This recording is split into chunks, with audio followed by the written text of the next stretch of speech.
Well, it appears that our less educated daughter-in-law, the unremarkable Plain Jane, is about to grace us with her singing. Come on, step onto the stage, you ugly duckling, my mother-in-law sneered. It was my sister-in-law's wedding reception, and I was coerced into performing a solo, as was customary whenever my mother-in-law found an opportunity to belittle me. Her audacity to humiliate me, even on such a joyous occasion as my sister-in-law's wedding, was beyond my comprehension. What's taking so long? Hurried up? She's getting impatient. Her voice hardened. Okay then. I will. Excuse me. I stood up from my seat and slowly made my way towards the stage. I'm Erica, 33 years old, living with my 4-year-old daughter Janice and my husband Paul, who's the same age as me. We're in our 8th year of marriage. Orphaned as a child, I was raised by my grandparents but chose to be independent, dropping out of high school to work at a local factory. Paul and I reconnected at a high school reunion when we were 21, hit it off, and started dating. 3 years after Paul graduated from university, we got married. Since then, I've been supporting him, managing our household chores, and raising our daughter while working part-time. Mom, teach me how to sing, Janice has been asking me recently. Neither Paul nor I had any intention of forcing music onto her, but I have a background in music, having been the president of the choir club in high school. I still love singing and even take voice training lessons as a hobby. Janice developed an interest in music naturally, and I hope that one day we can perform together with Paul's music. Returning home 3 days later, my mother-in-law called, resuming her habit of belittling me since she discovered I dropped out of high school. She often showered me with insults, criticizing my abilities and family background. She wasn't my favorite person. Hello, is Janice there right now? My mother-in-law asked. I'm sorry, she's at voice training right now. She's not home, I replied, realizing I had let something slip, but it was too late. Why didn't you tell me before letting her attend such things? You really don't think things through. I'll teach her, my mother-in-law insisted. Despite her accomplished musical background, she tended to take a condescending tone when it came to music and education. She doted on our daughter but might inadvertently push her away if she followed the same strict teaching approach she used on Paul and his sister in the past. Mother-in-law, I appreciate your offer, but I want Janice to have her freedom in this. Even if you say that, it's really up to Janice whether she wants to continue or not. I can't force her to quit. I'm sure it would be much better if I taught her. My mother-in-law abruptly ended the call. 3 months passed, and I'd almost forgotten about the incident when my mother-in-law decided to visit our home. It's been a while, hasn't it? Oh, how's Janice been doing? She inquired, likely happy to see her granddaughter after such a long time. As soon as she stepped into our home, she immediately scooped Janice into her arms, barely greeting us. It just so happened that Janice had the day off from her voice training class, and the whole family was at home. Granny, I've become good at singing, Janice exclaimed, boasting to her grandmother. Really? Could you sing something for me then? My mother-in-law asked. I intervened, worried about what my mother-in-law might say to Janice. How about we eat first before we hear her sing? It's lunchtime after all, I suggested. Don't interrupt when she's about to sing for me. My mother-in-law dismissed my suggestion. I'm sorry, Janice dear. Can you sing for me? My mother-in-law asked. Hearing her request, Janice began to sing. From the perspective of a mother-in-law who graduated as the valedictorian of a music conservatory, my daughter's singing must have sounded rather clumsy. I had a sinking feeling inside me, worried that my daughter might receive some snide remarks from her. However, my mother-in-law applauded and praised my daughter, saying, "You did well. You've practiced a lot." Far from making any sarcastic comments, she thanked her grandmother, seeming happy to be praised. I sighed in relief, thinking that even my strict mother-in-law wouldn't make snide remarks to her granddaughter. I thought Mom might say something. I was a little worried. Paul whispered to me with a look of relief on his face. Nothing particular happened after that. But as the evening came, I realized that Janice had fallen asleep. "Excuse me, mother-in-law. Since Janice fell asleep, I'm going to take her to her room," I announced, picking up Janice and carrying her to her bedroom. After putting my daughter to bed, I returned to the living room. As soon as I re-entered, my mother-in-law said to me, "Didn't you think that Janice's singing today was terrible, Erica? It's a waste of money to let her go to a class that can only teach her to that level. I'll teach her myself." I confronted Paul as anger welled up within me. Wait a minute, isn't that a bit too selfish? What can we do when it comes to music? She's much better than me, and it's a fact that I got better by being taught by her, Paul reasoned. About 5 minutes of silence followed, and it was Paul who gave in and said, "All right, Mom, go ahead and teach Janice to sing for a while." Hearing those unbelievable words from Paul's mouth, my mind went blank. Is this some kind of joke? Won't they care how Janice feels? After all, she has been so happy to be interested in music. What if Janice hates music because she's taught so strictly by her grandmother?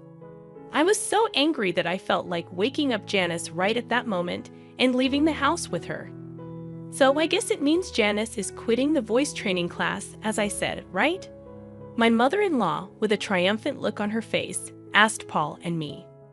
All right, but remember, this is not a music conservatory, so please absolutely do not do anything that Janice would dislike. I know that you know I'm not uneducated like you, I retorted, stating what I had to say, knowing she'd never back off, and I let her go home for the day. That night, my husband apologized for his mother's behavior, but I did not even want to see his face. I ignored him and went to bed. The next morning, I told my daughter Janice, "From today, instead of going to the voice training class, let's have Grandma teach you to sing here at home, all right?" When she heard it, she looked very sad but said nothing and just nodded. I apologized seeing her like that. Then, come noon, my mother-in-law arrived at our home. "Janice, starting today, Grandma is going to teach you to sing even better," she said to my daughter with a smile. No sooner had the lesson started than my mother-in-law's teaching style became more and more strict. Within an hour, she criticized Janice harshly, demanding perfection. "You're wrong. You're making the same mistake in the same place. Do it again." I knew it would turn out like this. "Mother-in-law, this isn't what we agreed to, is it? Could you be a bit gentler?" "What are you talking about? I'm being gentle. Don't interfere. Why don't you quietly do some housework that you can hardly handle?" 4 hours passed, and at last, my mother-in-law's lesson ended. "Well, see you tomorrow. Remember to practice what we did today," she left, seemingly pleased with herself. If I'm going to get yelled at this much, I don't want to sing anymore, seated in her chair, Janice said to me. I harbored an intense hatred for my mother-in-law, taking away what my daughter enjoyed and only caring about her own satisfaction. This cannot go on. I won't let my mother-in-law have her way. Her singing lessons continued in the days that followed.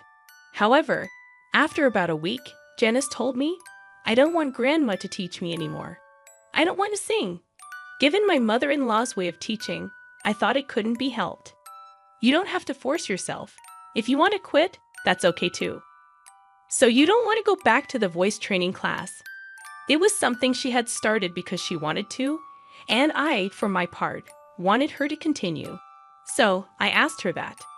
If it's that class, it seemed that Janice hadn't come to hate singing itself. It appeared that the harsh words from her grandmother and the lack of praise, even when she felt she did well, were making it unenjoyable for her. Why don't you go back to your voice training lessons and give it another shot? I asked Janice, and as if she hadn't been upset moments before, she perked up and nodded enthusiastically. So I'm sorry to say this to you, grandmother, but from tomorrow, Janice will be returning to her original voice training classes. The next day arrived. I relayed Janice's feelings to her grandmother over the phone. How can she whine about giving up after just a week? Isn't it your fault for raising such a weak-minded child? My mother-in-law exclaimed. I retorted, well, it might be, but even though you graduated top of your class from a prestigious music college, It seems that's the only way you know how to teach. Janice told me that she preferred her voice training teacher. Fussing and fuming, my mother-in-law continued, but I ignored her and hung up. Whether she was top of her class or not, it was quite satisfying that her own teaching method had led to her being disliked by her granddaughter, who preferred her voice training teacher. After that, the visits from the grandmother ceased. I've spoken to your mother and told her it was okay if she didn't come to teach anymore. Janice said she didn't want it anymore either. I also feel like I've done something unforgivable to Janice. Back in the day, my mother was very strict with me about music, so I couldn't say anything. But I thought she wouldn't be so harsh on her granddaughter. I'm really sorry, I confessed to my husband Paul that night. When I relayed this to him, he seemed deeply regretful and apologized. I was so angry when Paul suggested quitting Janice's voice training class and having the grandmother teach her. I almost felt like punching him, but fortunately, Janice didn't come to hate music, so I decided to forgive him. 2 weeks later, Paul said, "My sister is getting married in a month, and she asks us to perform. I had never performed at someone else's wedding before. What kind of performance is she expecting?" I was planning to bring a few people from my band and do a small concert, but my sister really wants you and my mother to sing as well. Hearing that the grandmother would also be performing, I reluctantly accepted Paul's suggestion. "So, does that mean I'll be singing with your mother?" "Well, yeah, that's how it seems." Singing with my mother-in-law of all people, I wondered if it would be all right. But if I happened to sing better than her at this performance, I wondered what she'll say. I started practicing the very next day, but there was no sign of my mother-in-law practicing at all. "Mother, aren't you going to practice?" "I'm fine. I'm much better than you, even without practicing. After all, practice is something that people like you, who are not very good, need to do." I tried asking because I was curious, but the only response from my mother-in-law was sarcasm. I decided it was a waste of time to engage with her and focused on my own preparations. After we decided what song to perform, I also increased the frequency of my voice training lessons. I was sick of being ridiculed by my mother-in-law, and above all, I was anxious about performing in public after such a long time without proper training. On the day of my sister-in-law's wedding, the ceremony went smoothly, and the time for the entertainment had finally come. First, my husband Paul took the stage and began to play his music. As expected, given he plays regularly, he was confident and exuded an elegant aura. I was utterly mesmerized by Paul's performance. "I'm not feeling well today. Could you sing on your own?" Then, out of the blue, my mother-in-law told me to sing solo. "What? That's so sudden. It's not fair." "Well, there's nothing we can do about it." "Or what? Are you too embarrassed to sing in front of others because you're uneducated and ugly?" She said this without a hint of remorse. "Okay, I know it. She's doing this on purpose," I thought and decided to retort. "Being uneducated and ugly. I've practiced hard, so I won't be embarrassed singing in front of others. I asked you several times if you needed to practice, but you showed no signs of doing so." Could it be that you're actually a terrible singer?" "That's not true." My mother-in-law raised her voice in response to my question. The people around us began to stir, wondering what was going on. Sorry, it's nothing." I got up from my seat, apologized to those around me, and then pressed my mother-in-law further. "Graduating as valedictorian from the music college, you sure talk big about teaching others, huh? Are you running away because you're embarrassed to sing with me since I'm better?" I whispered this in her ear. "What did you say? There's no way that's true. If I sing with a low-educated, ugly person like you, it would only throw me off. Didn't your parents teach you that you and your parents are truly incompetent?" She disparaged me as being uneducated and ugly and even insulted my parents in front of everyone. Embarrassed and angry, I wanted to leave right at that moment, but if I ran away now, it would just make her happy. "What are you doing just sitting there? Hurry up and go." "Okay then, I will. Excuse me." Just as Paul's performance ended, I took his place on stage. I was supposed to sing with my mother-in-law, but due to her not feeling well, I would be singing solo. Instead of the song I was supposed to sing with her, I chose an opera song I used to sing a lot when I was competitive, an aria from The Marriage of Figaro. And so, I began to sing. At that moment, perhaps due to the vocal training I had done, my condition was excellent, and I was able to produce the most beautiful vibrato I'd ever achieved. It was amazing. The audience was mesmerized by my singing, saying things like, "Wow, her voice is incredible," and "Is she a professional?"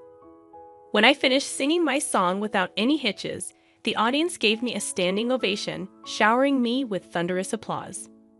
Congrats on your wedding, sister-in-law. You know, I used to be the choir leader in high school. It's been a few years since I last sang in front of an audience, so I was a bit nervous. How did I do? Thanks so much for listening.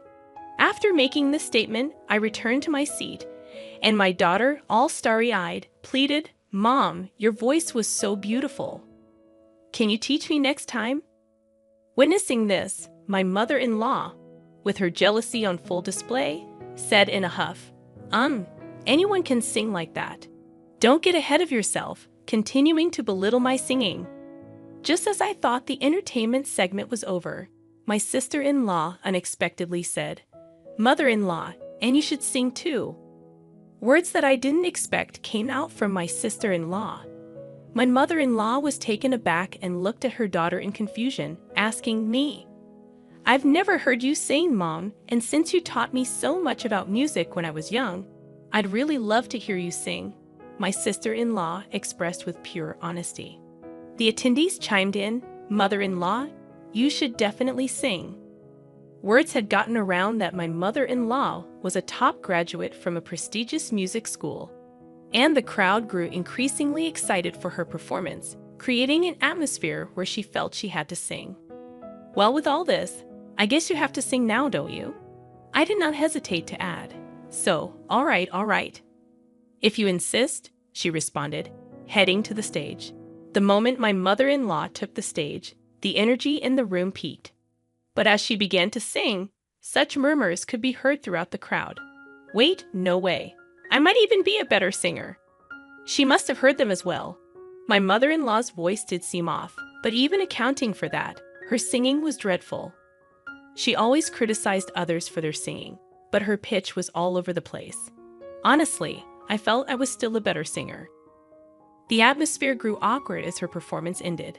Unlike when I sang, the venue was filled with a cold atmosphere, and the applause was sparse. Everyone acted as if they'd seen something they shouldn't have, as if her turn had never happened. Upon returning to our table, my mother-in-law, her face flushed red, shouted at me, "That's why I didn't want to sing. If you had sung properly, my daughter wouldn't have asked me to do this," she said to me with such an angry tone. But I didn't understand why my sister-in-law asked her mother to sing. It seemed to me that she genuinely wanted the wedding to be blessed by the voice of her mother, who had been sternly teaching her about music since her childhood. Do you think so? To me, it seems she genuinely wanted you to sing. I shared my honest thoughts with my mother-in-law. No way. I'm sure she knew I'm bad at singing, and this is her way of embarrassing me. I was utterly astonished at her response.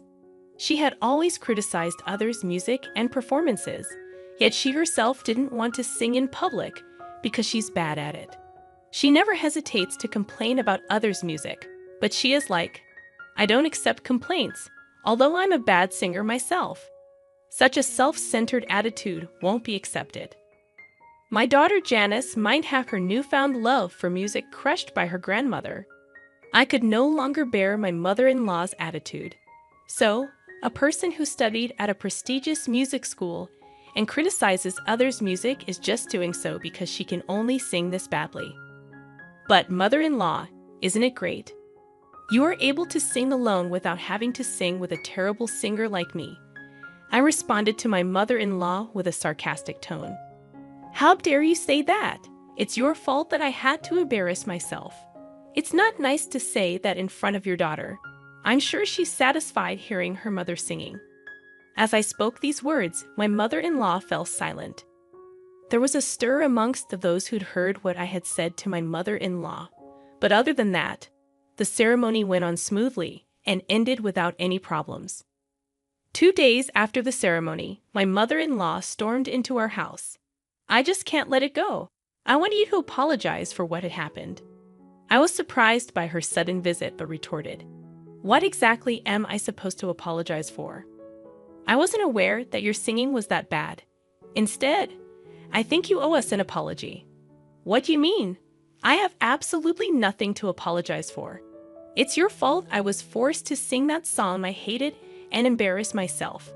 "No, not to me, to Janice, because of you." Janice almost came to hate the music that she had started to enjoy. "Even though you graduated from a prestigious music school, why would you torment a child who has developed an interest in music just because things didn't go your way?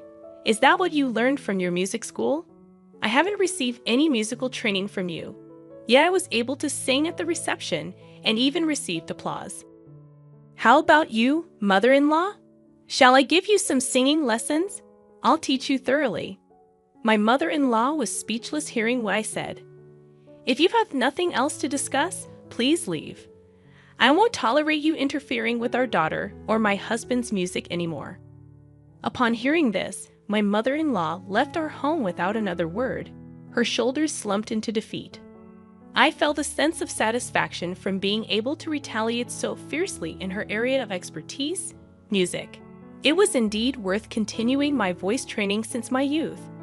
Without the voice training, I might not have been able to receive such applause at my sister-in-law's wedding reception. I wonder how my mother-in-law, who has always boasted about graduating top of her class from a prestigious music school, felt being scolded this way by someone like me who only has a high school diploma and was just a choir member. To be honest, I felt a sense of poetic justice towards my mother-in-law. I thought, serves her right. She shouldn't act so haughty anymore. It's been a month since the wedding ceremony of my sister-in-law, and now my mother-in-law occasionally visits our house, but she doesn't complain about my daughter's singing anymore. I actually didn't mind my mother-in-law visiting since she did not say anything about music anymore. My daughter Janice, who has improved a lot in her singing recently, is challenging a slightly difficult song given as an assignment in her class. "Mom, this song is hard, but I'll try to sing it beautifully," she declared, practicing enthusiastically. "That's great. You do your best. You'll definitely do well." Although I love singing, don't know much about the technical aspects, so I had no idea what was difficult about the song. But seeing my daughter working so hard, that's all I could say. On that day, my mother-in-law, who happened to be visiting our house, observed the interaction between me and Janice and said, "Erica, this song is not something you can handle by just doing your best. Janice, listen well. You should do it like this." It was incredibly kind and patient of her, which was unimaginable given how she used to be, to explain until Janice understood. "Oh, thank you, Grandma.